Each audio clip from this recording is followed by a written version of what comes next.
Hey everyone, and welcome back to Cypress Grove Homestead. It's been a while since we have shared some of our updates in a tour form like we have done before. I know we make posts periodically, but we figured it's been almost a year since we've done a walking tour of the place to share with you on Facebook, so we thought we'd do that again today. You can see what's changed in over a year. We started a lot of the outdoor improvements about February, March of last year, so if you want to check out what things looked like before, go on our Facebook page, Cypress Grove Homestead, and look back in February, March, and April for our post then, and you can see how everything's changed. And we're going exactly the same way. We started at the pool cage last time, and that's where we're starting this time. So the first thing you may notice is right over here to my right, there's all grass, but last year at this time there was a huge, it was like all this area, a rock garden with like gravel and some pavers and stuff, so we didn't really care for that. We took the pavers and we cannibalized it and made like garden beds around the house and stuff, and we used the rocks for other things like foundations for the chicken coop and stuff like that. So other than that, really nothing's changed up here except for if you look at our trees. You may have heard we had a hurricane here last year. It made the news. And all the trees that you can see that are either crooked or blown over, that was Irma. So thanks, Irma. Thanks, Irma.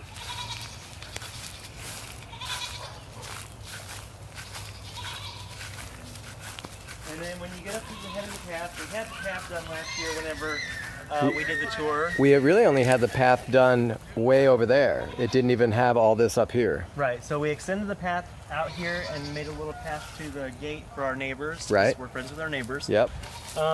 And one of the things that has changed up here is we got some more fruit trees. They're scattered all around the property, but this one right here is a naranja, which is little orange in Spanish.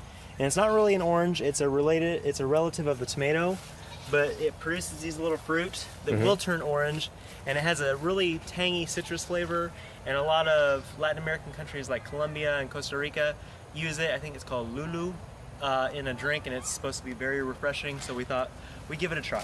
And we're gonna make those drinks. Right here is our little tiki garden.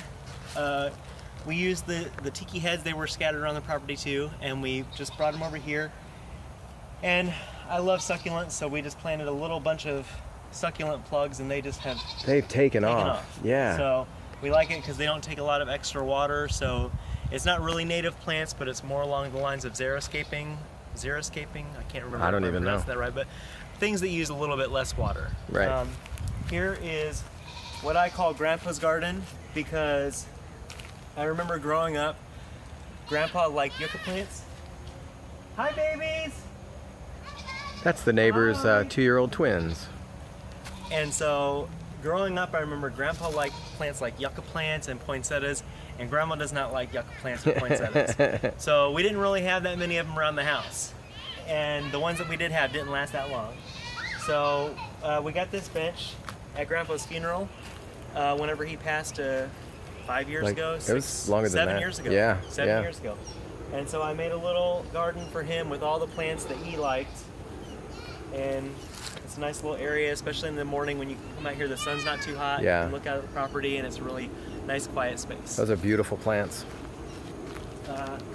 We did a post, not part of the video, but we did a post. I made this for Don for his birthday last year, and it's just got some of the places that we've been together, some of the places we want to go together, and little directional signs. So. And it's accurate. They're pointing in the right direction, and the mile markers are correct. Yep. It's Matt's research. So you may remember from our last video, these are Clusia, and we planted them for a hedge. And when we planted them, they were this tall. Tiny. Literally this tall. Yeah, like 6 inches tall. Hi, Sophia. Hi, Valentina. And so if you come on down the path. They've grown so much. Yeah, the babies and the Clusia. So this is our dragon fruit trellis. When we planted this, it was almost a year ago. Exactly, right, Don? Yeah, yeah. Almost March of last year. Yep. And when we got the starts, they were this tall. Yeah. And I just trained it to grow up. And if you look, they're coming out the top. They're all spilling over. So hopefully this year we will have flowers and dragon fruit. Yeah, that'll be cool. We got these pretty nifty little solar lights, and we light the path. And it started actually all the way up to the front there. We got them on sale. But it's nice because you can look out here in the evening, in the dusk, in the dark, and you can still see where the path is to the garden. What else is new? Now, none of this fencing was up last year when we did this video. We had just finished the 6 garden beds, but Right. that was it. There was no fencing, no nothing. Right. So we're expanding our fruit trees again. Like I said, I got a couple more fig trees. Here's one right here, and up here is another one. We These- just planted these like 2 weeks ago, Yeah, and very they're already recent. starting to bud out, so that's really exciting. The fig tree that we planted last year, when we bought it, it was this tall. Mm-hmm. So it is doubled in height, and it's also got all these little branches. So hopefully this will get a lot of figs on it this year. Great. So when you walk through, I don't think this was here last year. No, but this is our no garden gate. So this is the garden. Yep. Some of you will remember Don's post about the tortures of hauling like 800 wheelbarrows full of garden soil The most back here god-awful thing. to fill them, but we finally got it done. And after a year, we're starting to figure out when to grow what and Right. what grows well. And just as a quick aside, Matt put up this mailbox to keep his garden tools in it. It's pretty good because they're out here where he needs them, and it's waterproof.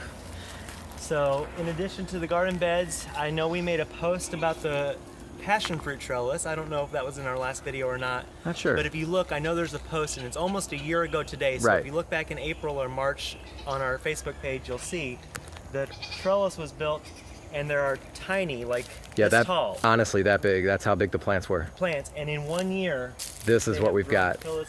And if you've never seen a passion flower, they look just like this. They're really cool looking.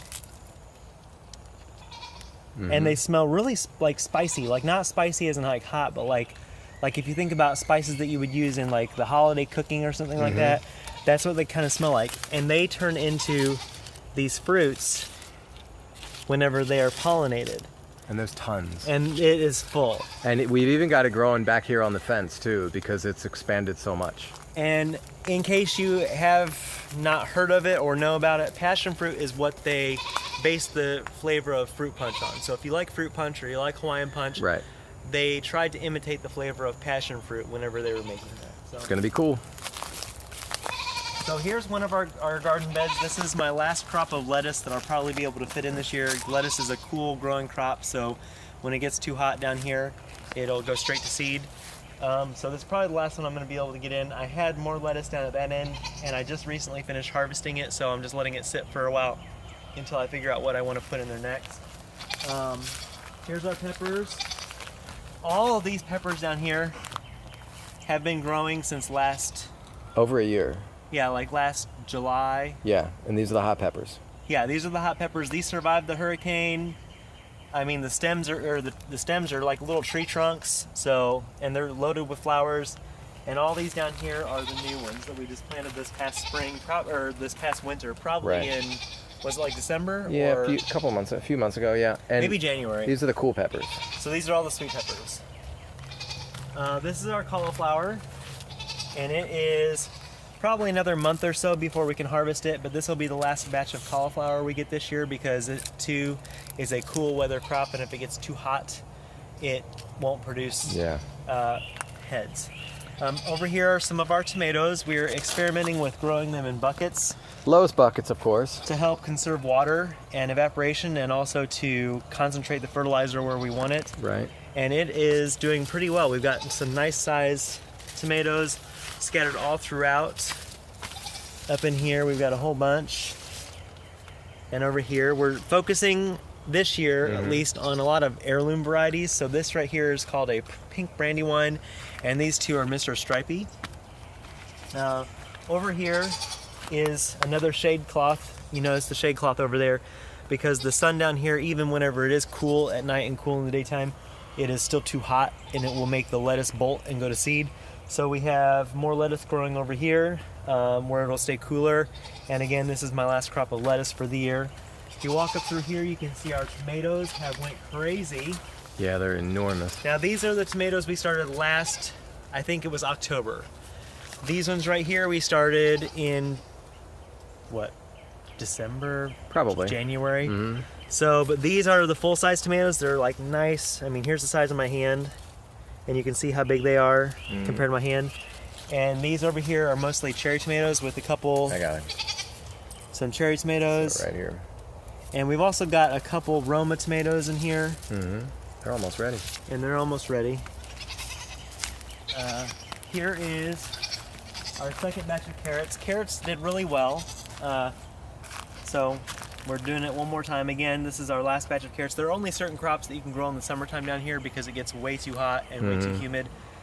So carrots, cauliflower, broccoli, lettuce, all that kind of stuff is cool. So you can only plant that pretty much from October to March. Right. The tomatoes can go into the summer. Also pepper plants, Eggplant. Eggplant did really well. Yeah. And our sweet potato. Right. If you remember our last, I don't know if we did a tour at that time, a video tour, but we had sweet potato vines just pouring out of all these. And a lot beds. survived, and we've got a whole bunch of volunteers. This right here, I'm starting from seed some tomatillos because they do really well too. And these are purple tomatillos for some purple salsa, and just, I've never grown tomatillos, so we'll try Something it. new. This right here is broccoli. It's our last batch of broccoli. There's two different kinds in here because I had some problems getting all the kind I wanted to germinate. So this is all an heirloom variety. It's called Romanesco. It's supposed to be like some people call it a cauliflower, some people call it a broccoli. It's somewhere in between. And this is our last head of The lieutenant broccoli, and it did huge. really good. Again, here's the size of my hand, Yep. and you can see I never knew you could grow actual broccoli that looked like it came from the store at home because growing up it was hard, but it works down here. Here's our parsley. Lots of parsley, lots more parsley than we'll probably ever use, but our neighbor makes some really cool salsas and sauces with it, so she is happy to help, and then she always shares the sauce And with the goats us. like it. And the goats love parsley. Yes. Here's our Brussels sprouts, Don's favorite thing. Ugh, disgusting. More tomatoes. And this little end was originally my herb garden, but it's kind of been pushed out by vegetables. But my rosemary, It's doing really well. it's doing really well, and a lot of the branches broke off in the hurricane except for the top, and that made it branch out at the top. So I'm going to try to train it into a tree. I'll keep you posted and maybe share some posts how that works out. Right.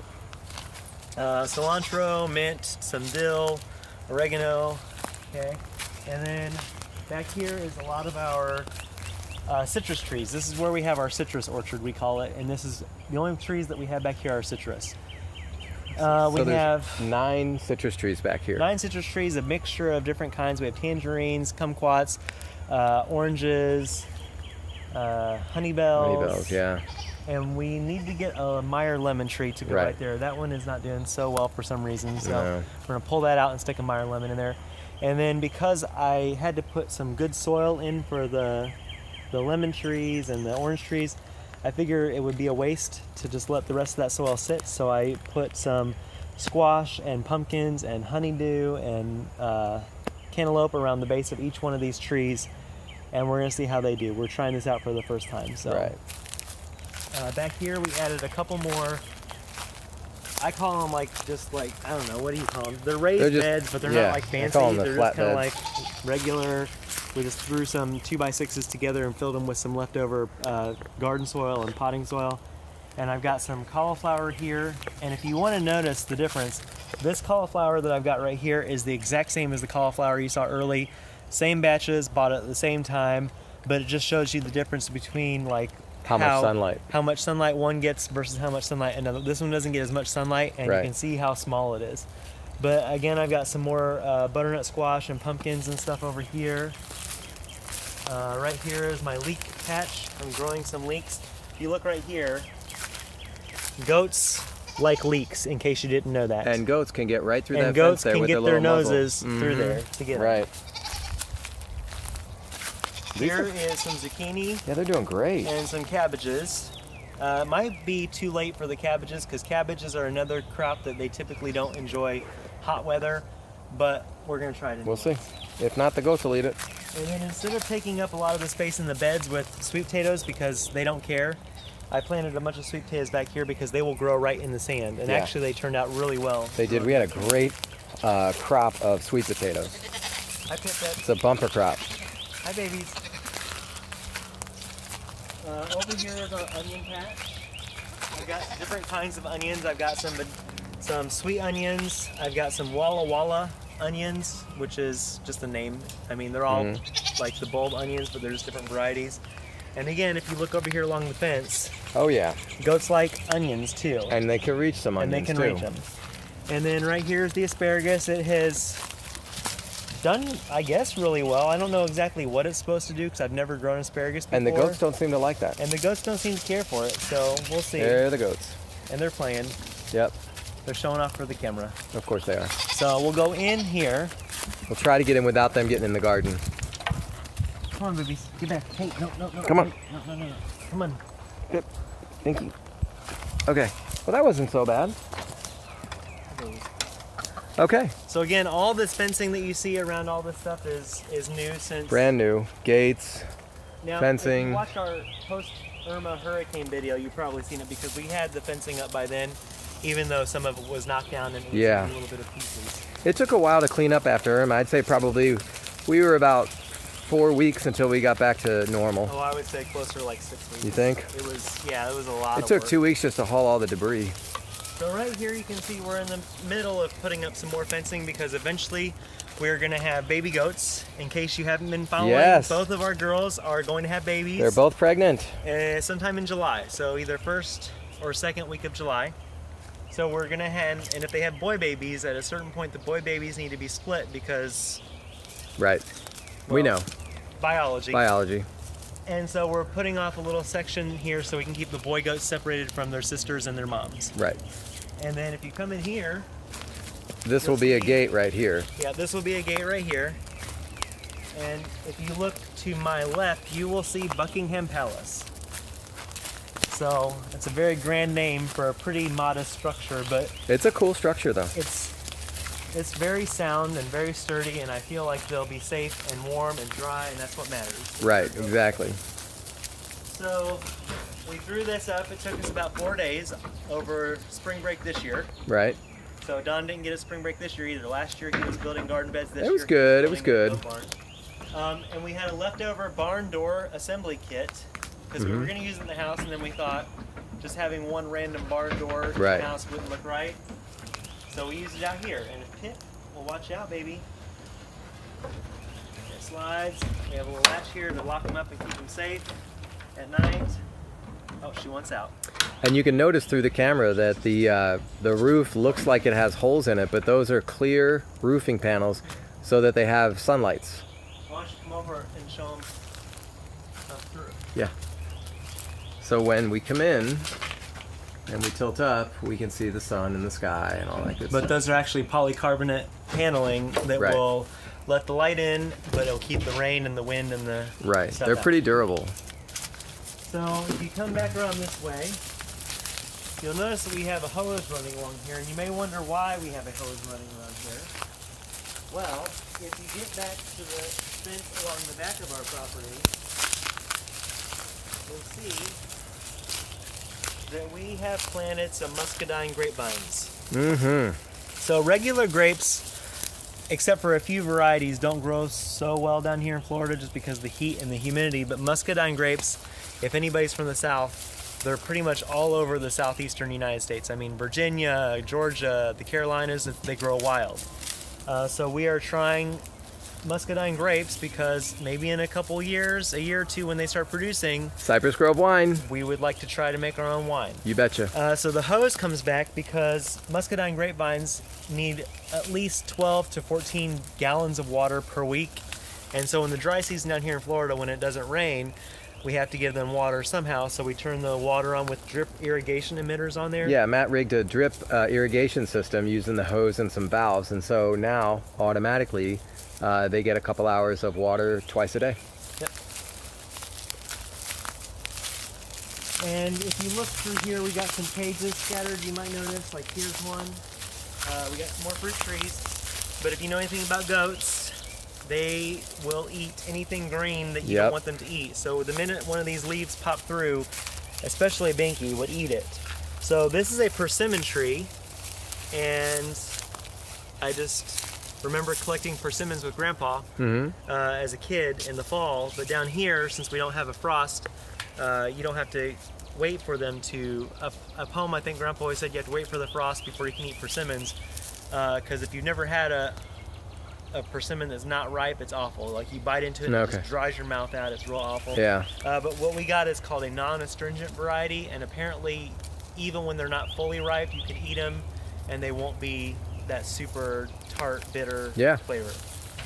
And these are our goat-proof cages. Goat-proof cages.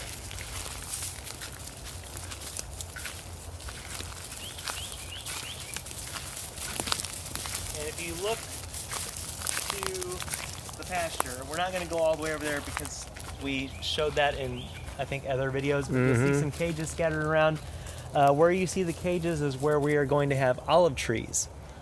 We bought some olive trees because there are 3 varieties that grow well here in Florida. It's a nice, warm, humid environment. And while most olive trees like drier, there are 3 different kinds that like the humidity of southern Florida.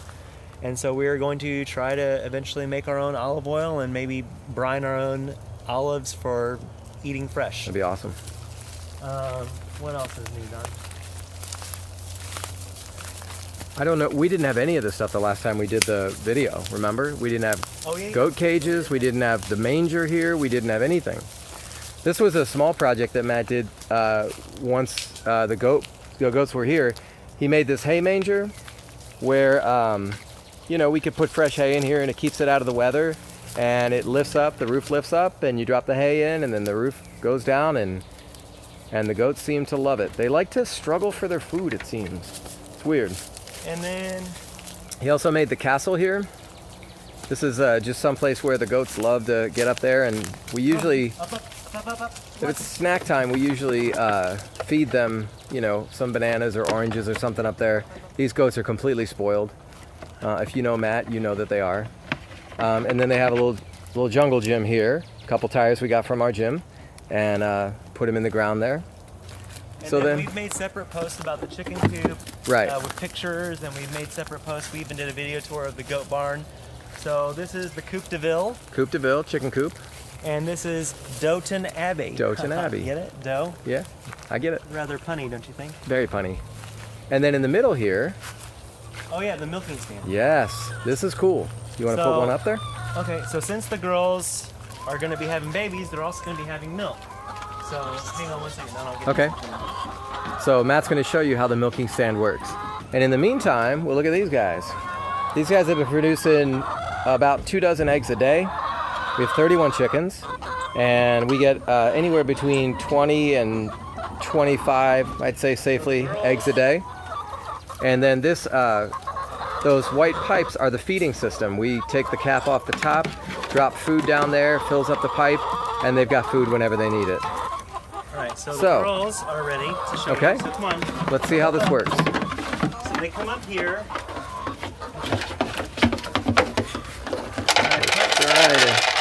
The food right in here, and they're busy eating, and actually only one is supposed to be up here at a time, and I'll say Binky because she's in the right place. So then I close this, and you can see it doesn't like pinch her neck or anything, but it's close enough that she can't pull her head out. And so then whenever it's time, we come back here and milk her. We can milk. And you can see that she can struggle a little bit, and they will. They might kick, but she can't get out. The only problem I'm trying to figure out is how to keep the other one down whenever I want one up. So everybody online and on all the sites I've read say, oh, the goats will figure it out, and they go and they wait in line, and one goes up and the next one goes up. I don't know if our goats are going to do that. I don't know if our goats really learned about patience and sharing. No, they do not know about that. All right, well, they're eating alfalfa. We can escape. I had some leftover roof paneling and lumber, so I made a little flower bed.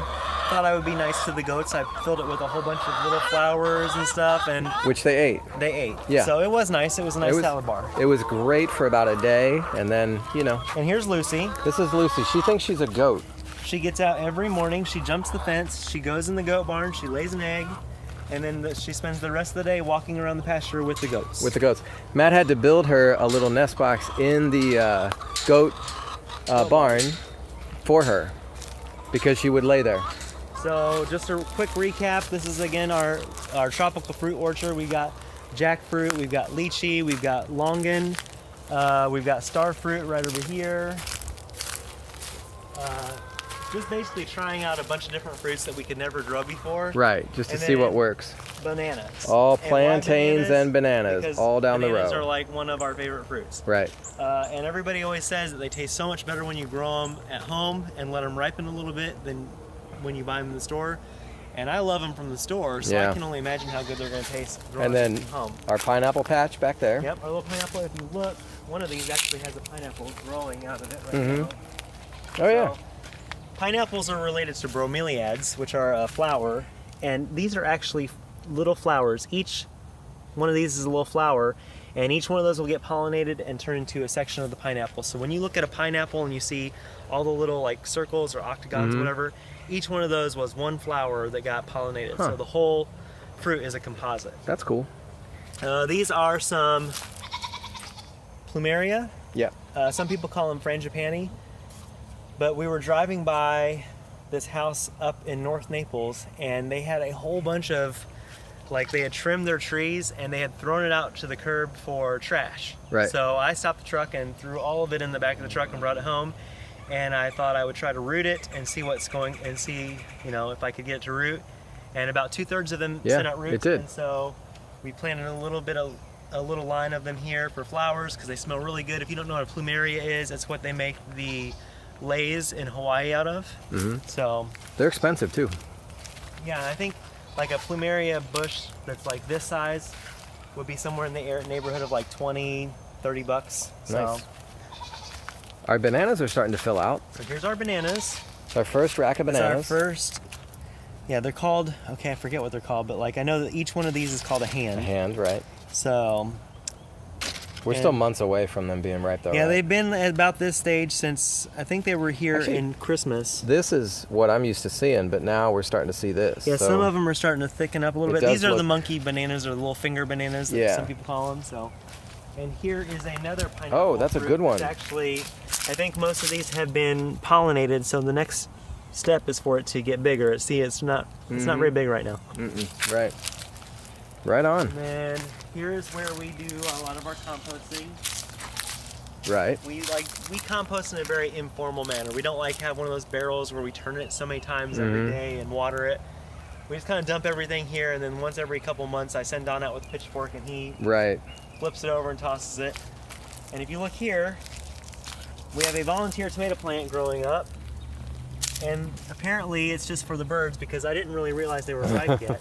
So most of them are getting eaten by the birds, but you can see they're starting to ripen. Yeah, we'll have to start searching this one too. Looking at this one. Right. And I think that is pretty much the only news to share, except for the biggest development that has happened this year. And come over this way, Don. Okay.